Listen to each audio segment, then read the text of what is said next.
ఉంటాయి. లేదు, హ్యాపీనెస్ అంతే.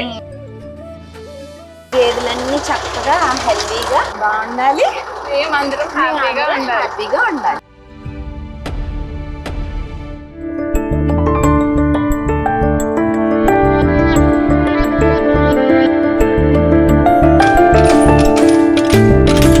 డెలివరీ టైంలో మనిషి ఇంకా డెలివరీ అంట, బాబు పుట్టాడంట, తను ఆ ఎగ్జైట్మెంట్ నాకు గుర్తొస్తుంది. నా బేబీస్ వచ్చేసాయి.